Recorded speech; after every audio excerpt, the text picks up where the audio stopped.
Assalamualaikum warahmatullahi wabarakatuh. Perkenalkan, nama saya Firdaus Sabila Sifana Putri dari kelompok 8.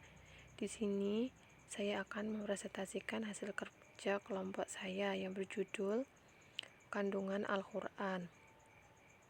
Yang pertama, saya akan membahas tentang ayat muhkam. Di sini pengertian ayat muhkam dikatakan bahwa muhkam berasal dari kata ikam yang secara bahasa berarti kekukuhan, kesempurnaan, keseksamaan, dan pencegahan. Secara etimologis, bahasa muhkam artinya suatu ungkapan yang maksud makna lahirnya tidak mungkin diganti atau diubah. Muhkam juga berarti suatu yang dikokohkan, tidak goyah dan tidak berubah. Jadi, muhkam adalah kata yang dipakai oleh Al-Qur'an untuk menunjuk ayat yang terang tentang makna dan lafalnya yang diletakkan untuk makna yang kuat dan mudah dipahami.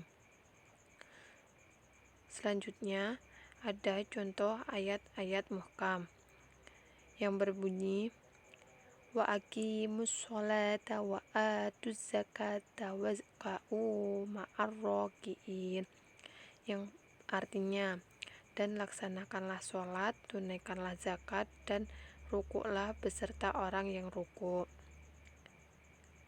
Ada pula hikmah ayat-ayat muhkam, terdiri dari 3, yaitu yang pertama, menjadi rahmat bagi manusia khususnya yang kemampuannya bahasa Arab lemah. Yang kedua, memudahkan manusia untuk mengetahui dan menghayati arti dari ayat muhkam tersebut.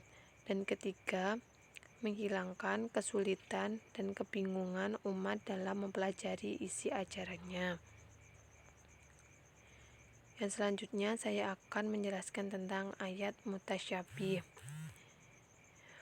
Pengertian ayat mutasyabih sendiri yaitu secara bahasa berasal dari kata syahaba, yakni bila satu dari dua hal sempurna dengan yang lainnya. Mutasyabih sama juga dengan kata tasyabaha dan istabaha, yang berarti dua hal yang masing-masing menyerupai yang lainnya.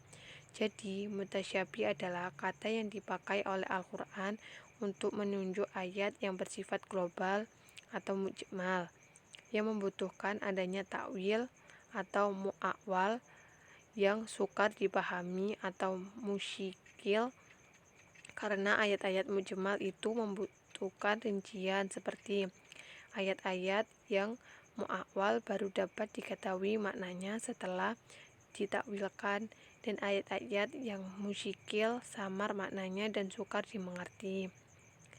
Selanjutnya ada contoh ayat mutasyabih.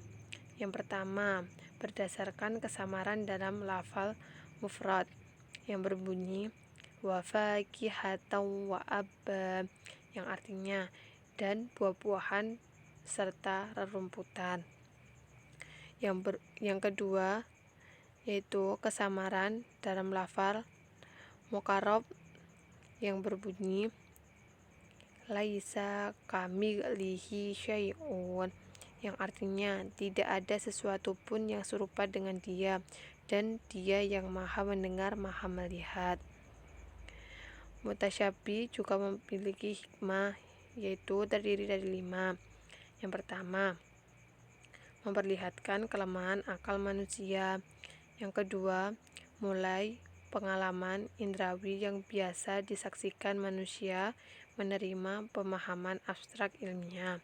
Yang ketiga, agar dapat mengerti terjemahannya, menghayati maksud maupun mempelajari ayat mutasyabih dalam Al-Qur'an. Yang keempat, memperlihatkan kemujizatan Al-Qur'an, ketinggian mutu sastra. Dan kelima, mendorong kegiatan mempelajari disiplin ilmu pengetahuan. Yang selanjutnya, saya akan menjelaskan tentang isi kandungan Al-Qur'an.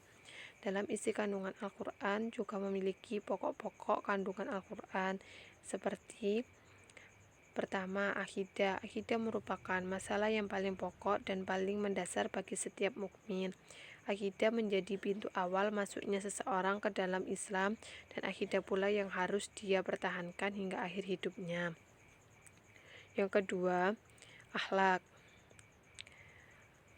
Akhlak sendiri menjelaskan bagaimana seorang akan membiasakan perilakunya dengan perilaku yang baik dalam segi hubungan vertikal atau hubungan dengan Allah Subhanahu wa taala maupun hubungan horizontal sesama makhluk. Hukum. Secara garis besar, hukum yang diperbincangkan dalam Al-Qur'an meliputi dua hal, yaitu ibadah dan muamalah. Ibadah meliputi sholat, puasa, zakat, dan haji.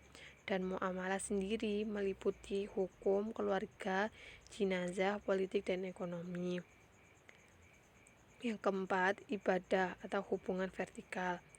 Ibadah sendiri bisa diartikan sebagai sebuah bentuk pengabdian diri kepada Allah Subhanahu wa taala sebagai wujud syukur atas segala nikmat yang telah diberikan Allah Subhanahu wa taala. Yang kelima, muamalah atau hubungan horizontal sesama manusia. Allah Subhanahu wa taala telah menetapkan beberapa hukum tentang masalah muamalah di dalam Al-Qur'an, seperti masalah utang piutang, jual beli, kerjasama, dan lain sebagainya. Terima kasih. Sekian presentasi dari saya. Wassalamualaikum warahmatullahi wabarakatuh.